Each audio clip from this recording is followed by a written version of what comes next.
hablemos de narcocorridos para cerrar, si te parece, porque es un debate recio. Censurar o no censurar, prohibir o no prohibir, qué hacer. Y al interior de la 4T también hay diferentes opiniones. Escuchábamos al gobernador de Michoacán, Alfredo Ramírez Bedoya, diciendo que va a prohibir los narcocorridos en Michoacán y los conciertos que vayan en ese sentido.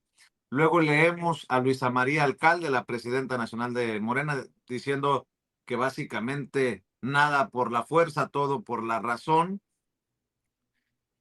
Y estoy leyendo a Raimundo Riva Palacio, que es el chile de todos los moles, y dice la 4T en el laberinto de los narcocorridos. ¿Y por qué hago mención de Raimundo Riva Palacio, de Lourdes Mendoza? Porque eso es lo que vamos a ver en los medios corporativos, o eso es lo que va a ver la gente que todavía ve televisión, radio y lee la prensa.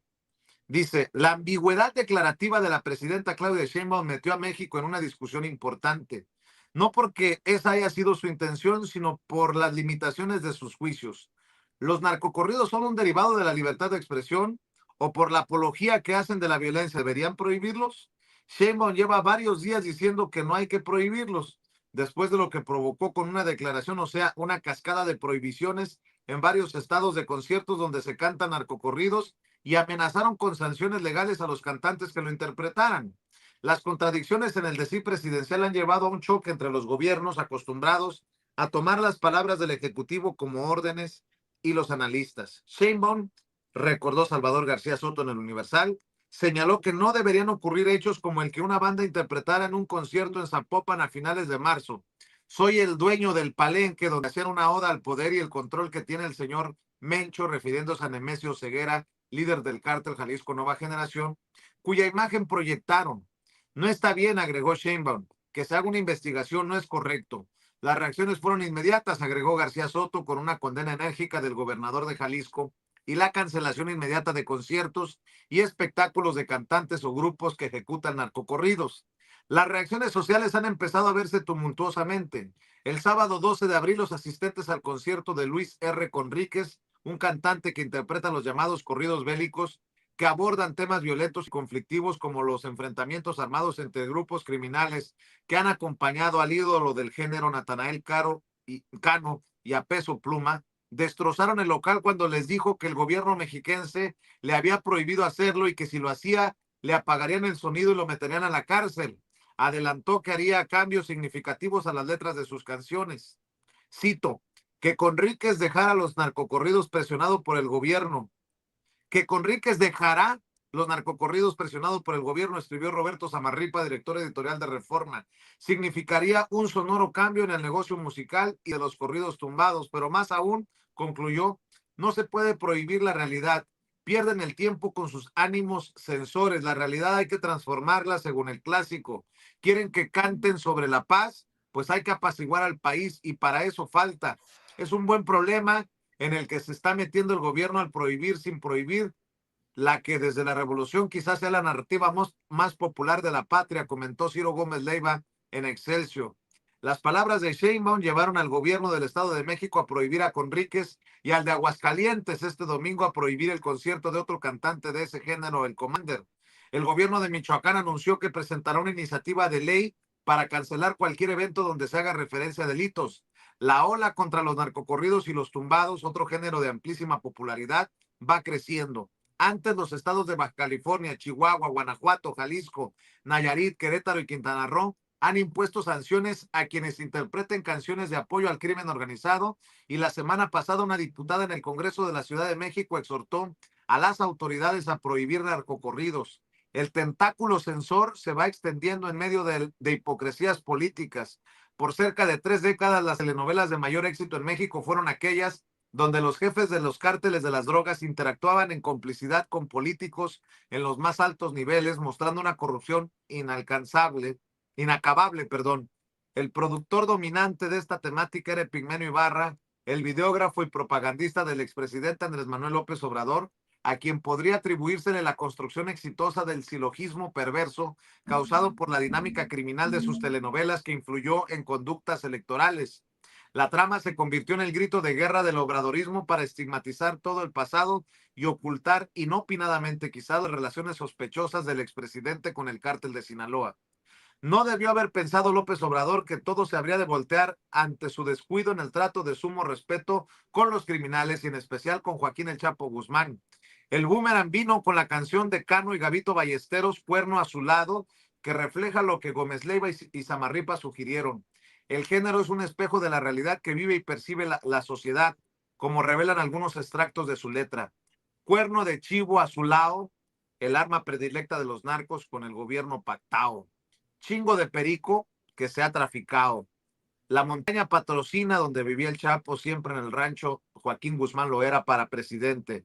Delincuencia organizada, ya saben qué pedo. Tocan al ratón y un desmadre les hacemos. El coro es contundente. Iván Archibaldo, los botones, voten por Joaquín en las elecciones. Y así sigue esta columna de Raimundo Rivapalacio, que ahora pues quiere posicionar como experto en narcocorridos. Y lo que me faltó leer fue alguna referencia a Genaro García Luna, alguna crítica al gobierno de Calderón, o como diría el propio Paco Cruz, a Peña Nieto, porque era el narco de narcos en su momento. En fin, mi querido Ricardo Sevilla, dame tu opinión. ¿Qué hacer? ¿Qué hacer con esto en momentos, pues, de debate en todos los niveles? Porque ya no solamente es un debate al interior de Morena o un debate entre colegas en medios de comunicación, sino también un debate abajo con la gente de a pie. Que eso es lo más importante, mi querido Vicente, este debate, esta cascada de opiniones que justamente está tocando la entraña del pueblo mexicano. ¿Qué es lo que hay que hacer? Justamente eso, continuar debatiendo el tema, un tema, como tú bien apuntas, sumamente polémico y al mismo tiempo rico. A la gente no le parecía no importarle esa situación, pero solamente lo parecía, porque en realidad sí le tocaba la entraña. Lo que ocurre es que los grandes debates en determinado momento de la historia mexicana se llevaron a cabo en ciertos cenáculos, en ciertos espacios televisivos, y esto ya no está sucediendo de esa manera. Hoy el debate, qué bueno que así sea, es público. En el caso de los corridos, narcocorridos, hoy llamados de esa manera, tienen toda una tradición de narrar historias, de eventos relevantes. Yo recuerdo de muy pequeño, escuchaba a los Tigres del Norte, no es que los pusieran en la casa, es que estaban en el ambiente, estaban en la comunidad, y a mí me parecía relevante porque abordaban el tema del narcotráfico desde puntos de vista muy divergentes. Había desde luego un impacto en la conciencia pública, un impacto, hay que decirlo, a veces contradictorio, pero por lo mismo multifacético. Yo recuerdo esos corridos, antes, hoy se les llaman narcocorridos, lo asociábamos en una época con la música norteña, narraban hechos reales basados en una historia tristemente real del narcotráfico, mencionaban lugares, personajes, eventos específicos. Yo recuerdo en la revista Proceso, cuando valía la pena y le dirigía Julio Scherer García, había crónicas muy interesantes sobre estos corridos, había crónicas, se practicaba, insisto, todavía el género, y abrían una ventana a un mundo oculto, a un mundo violento. Así que la música sí lograba evidenciar la complejidad social, la complejidad económica, la complejidad cultural que rodea este fenómeno, desde luego criminal. Todas estas narraciones, estas letras que destacaban la pobreza, la falta de oportunidades, la búsqueda ambiciosa del poder, de la riqueza, que envolvía no solamente a los jefes del narcotráfico, sino también a los políticos, pues hacía que nosotros conociéramos estas historias donde la víctima del narcotráfico era esencialmente el pueblo, a mí me parecía muy, muy relevante. Eso abre una ventana, insisto, a que conozcamos el fenómeno, pero todas estas loas que hoy ya se están escribiendo, propagando, propalando, sí me parece que son, ya no tienen el anhelo de que el pueblo tenga conciencia sobre el lado oscuro del narcotráfico, sino que ya están saludándolo como un producto mercantil, y eso me parece que se tiene que continuar debatiendo. Qué bueno que así sea. No vamos a encontrar en este preciso momento una decisión unívoca al respecto, así que yo insisto en esta pregunta que tú me haces: ¿qué es lo que hay que hacer? Justamente lo que estamos haciendo en este preciso momento, ponerlo en la mesa de discusión en medios de comunicación, tanto de derecha como de izquierda, medios independientes, pero sobre todo la gente tiene que discutirlo. ¿Y cómo lo tiene que discutir desde mi punto de vista? Con un punto de vista sumamente crítico. ¿Qué es lo que hay que hacer? Educar. Prohibir yo no lo vería adecuado. A mí no me gustan las prohibiciones casi de ninguna índole, porque creo que sí hay que conocer las prohibiciones que se tienen que acatar, pero aquí creo que lo que vale mucho la pena es educar. Si tú le ofreces un modelo educativo a la población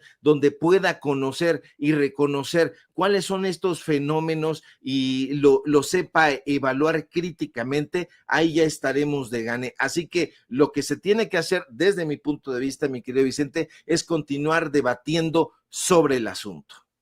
Claro que sí, como también vamos a continuar debatiendo cuál sería el legado de Vargas Llosa, ¿eh? Nada más por